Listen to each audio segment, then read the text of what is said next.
Le Seigneur soit avec vous. Et avec votre esprit. Évangile de Jésus-Christ selon saint Jean. Gloire à toi, Seigneur. En ce temps-là, Jésus arriva à une ville de Samarie appelée Sychar, près du terrain que Jacob avait donné à son fils Joseph. Là se trouvait le puits de Jacob.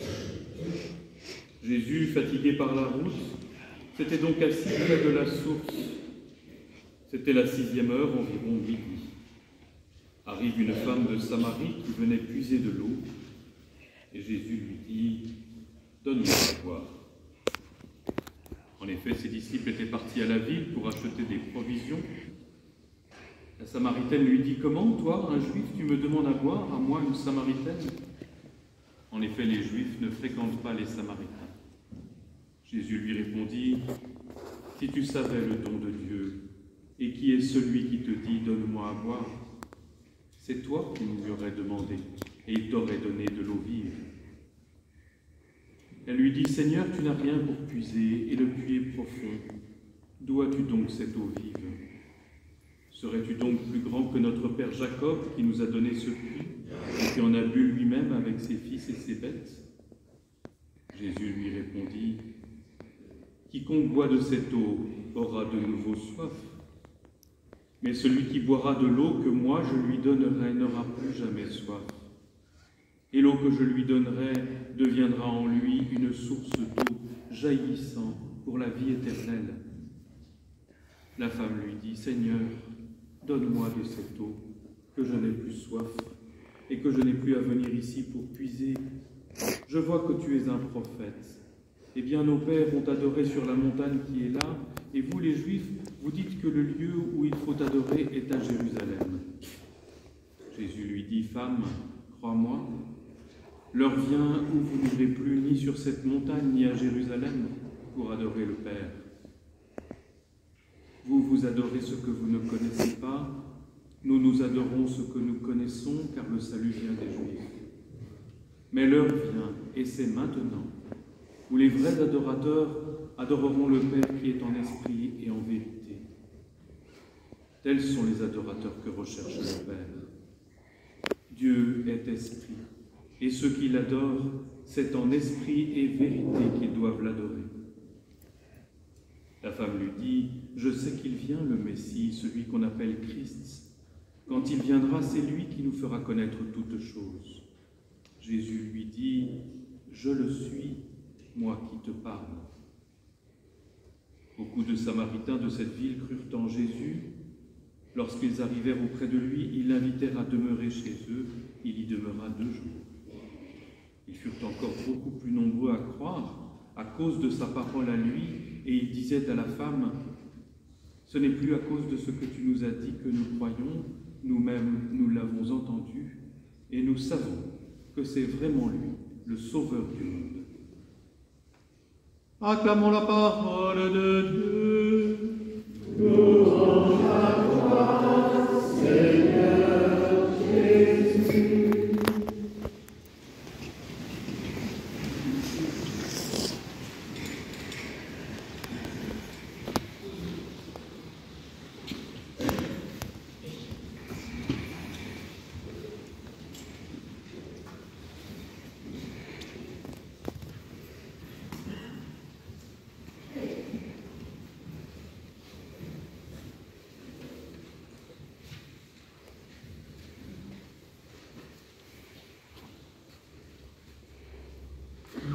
Le Seigneur, est-ce qu'il est au milieu de nous? Dit Moïse dans la première lecture qui a été bien lue. Est-ce que le Seigneur est au milieu de nous? Oui ou non? Dit Moïse à son peuple.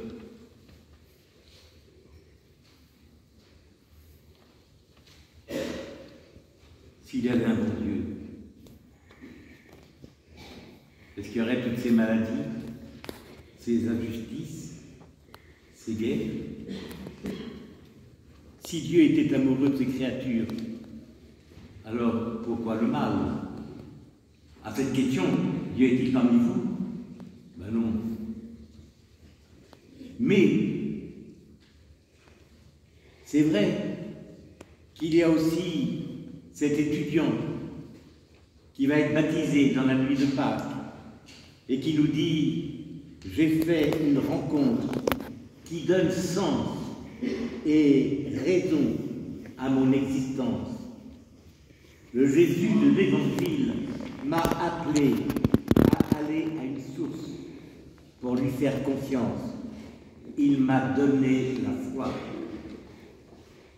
Et puis, il y a aussi ces volontaires nombreux sur cette terre, des volontaires en tout genre, qui portent de l'amour et du respect à leurs frères.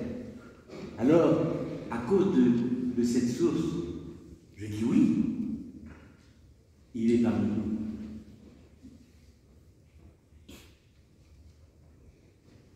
Jésus, c'est un pays où il fait très très chaud.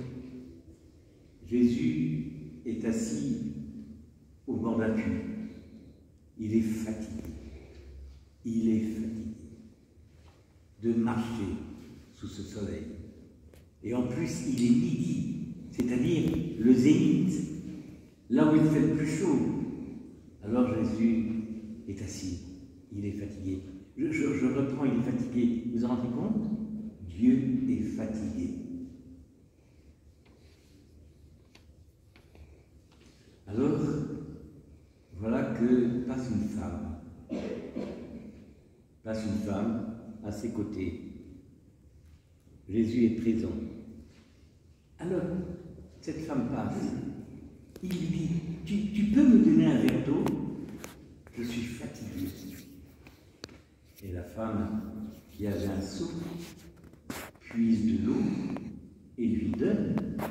Vous vous rendez compte, c'est Jésus qui demande de l'eau à cette femme.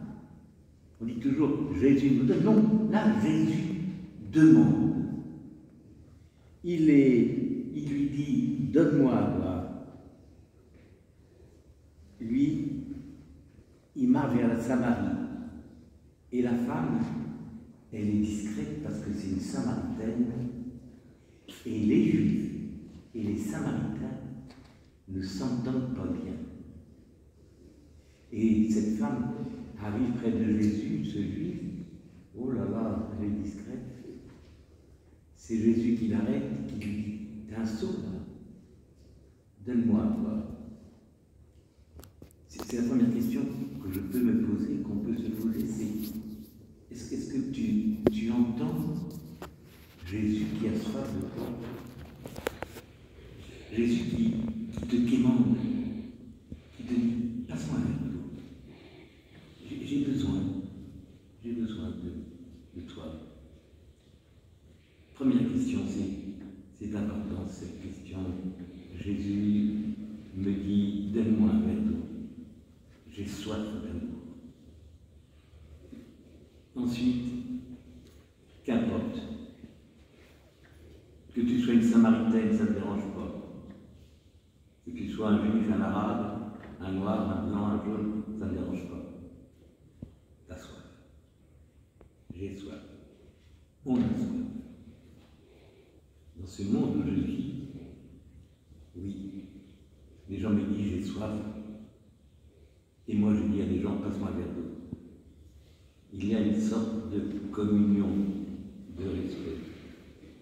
Mais écoutez bien, il est en train de se passer un dialogue extraordinaire entre ce Jésus de la margelle du puits et cette femme. Un dialogue extraordinaire. Qui tu es? Se disent entre eux, qui tu es? Qui tu es? Qui est Jésus pour moi? Aujourd'hui, dans ma vie, qui tu es? Et alors la femme dit,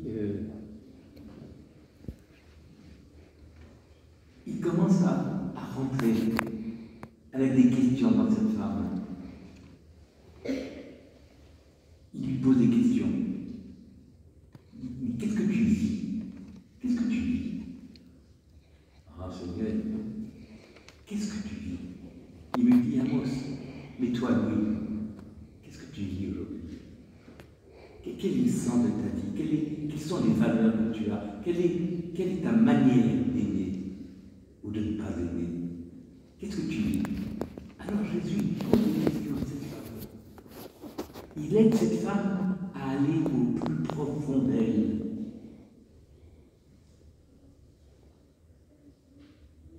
Tu sais, dit-elle, il y aura un Messie, ça je crois, il est promis. Et puis, ce Messie, il viendra. Oh, elle avance cette femme, elle découvre peu à peu une dimension de sa foi. Oui, il y aura un Messie. Et voilà que, en plein dialogue,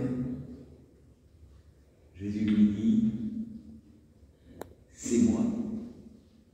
Vous vous rendez compte? Cette femme qui attend le Messie, à un moment donné, elle fait une rencontre. Cette rencontre va au plus profond d'elle-même. Il y a un dialogue qui s'instaure entre ce Jésus de la margelle du puits et cette femme samaritaine. Et ça aboutit à ce moment extraordinaire de cette femme, de ce Jésus qui dit, tu sais qui est ici, que tu attends, c'est moi. Est-ce que Jésus-Christ, pour moi, dans ma vie quotidienne, dans ma vie de tous les jours, est-ce qu'il est compagnon de route? Il dit encore plus, tu sais, ta soif.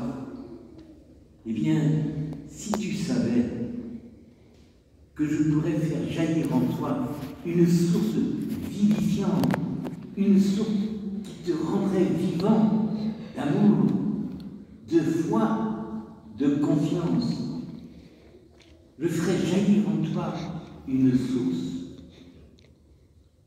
comme à ce puits où tu as puisé.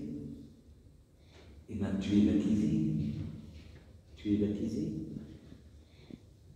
Nous sommes baptisés, peut-être pas tous, en chemin. Il y en aura probablement 400 à Paris qui seront baptisés cette nuit de Pâques. C'est pour ça que je vous ai accueilli en disant au fond de la regardez, de là jaillit une source d'une eau vivifiante. Alors, je finirai en reprenant cette phrase, ces phrases de Jésus. Reprenez-les dans l'évangile d'aujourd'hui. Relisez cet évangile. Écoutez comment, peu à peu, dans le dialogue entre Jésus et cette femme, peu à peu, dans ce temps de rencontre, de prière, je dirais, entre deux, comment Jésus va prendre le temps de se révéler. Tu le dis, c'est moi le Messie.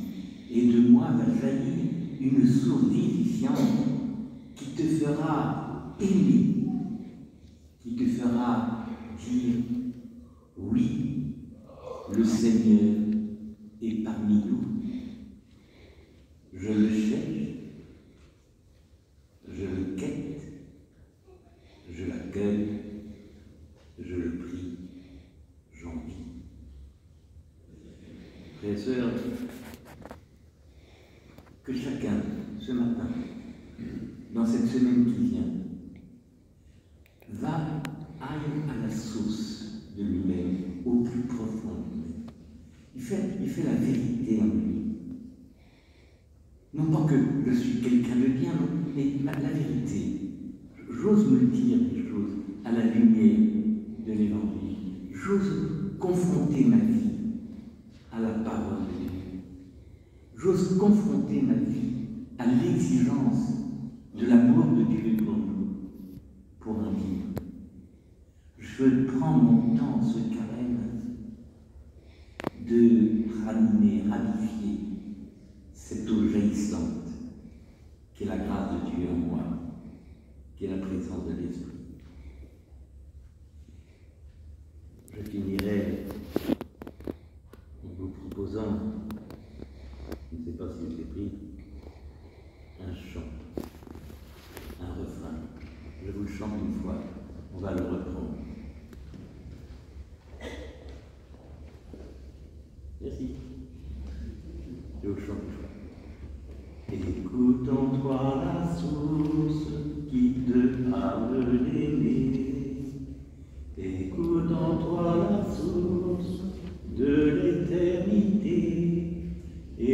Écoute en toi la source qui te fait prier. Écoute en toi la source qui te parle d'aider. Écoute en toi la source de l'éternité. Écoute en toi la source qui te fait prier. On l'essaye. Écoute en toi la source